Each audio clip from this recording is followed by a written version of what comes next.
A few years ago, a Libyan friend of mine gave me this dish, and I've been hooked on it ever since. It's rich, intense, and deeply savory, and unlike anything most people have probably tried.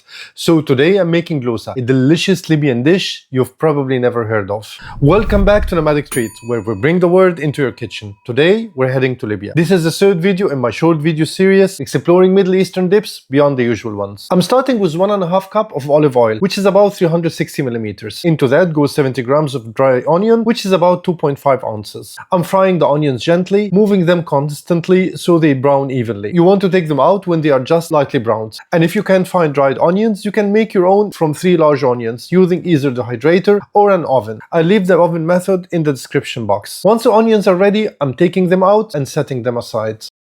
Now I'm using that same oil to fry 280 grams of dried tomatoes, which is about 10 ounces. They only need a couple of minutes. Then those comes out too. I'm using packaged dried tomatoes here, but you can also dry your own, either in the sun or with the hydrator. Now into the same pan goes 2 cups of tomato paste, which is about 480 millimeters. I'm mixing that well into the oil, then letting it cook gently over low heat for about 15 minutes. This part needs a bit of attention because tomato paste can catch easily if you ignore it. So I'm stirring it every now and then and keeping an eye on it. While that's going, I'm preparing the chilies. I'm using fresh red chilies here. Traditionally, lusa is made with hot red chilies, but I'm using an equal mix of hot and sweet chilies.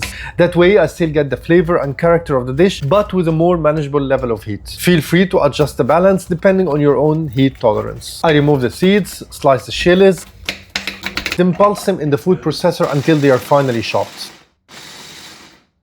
Now that the tomato paste had its time, in goes the chilies. I'm letting them simmer together until most of the chili moisture has cooked off.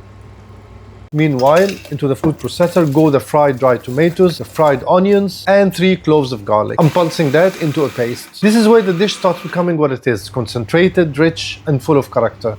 Now back to the pan. Once most of the chili moisture has evaporated, I'm adding in that onion and tomato mixture. I'm mixing everything well so it all comes together. Now I'm seasoning it with a half teaspoon of turmeric, quarter teaspoon of caraway seeds, and salt to taste. And if it feels a little too thick, you can loosen it up with a bit more olive oil. I'm giving it one final mix, and that's the dish. Now for the best part, how to eat it. So I'm serving it on a toast, and I want to show you a few different ways to enjoy it.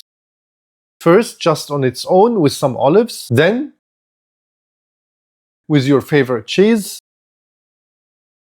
and finally with tuna, which is my personal favorite. I highly recommend that you try it.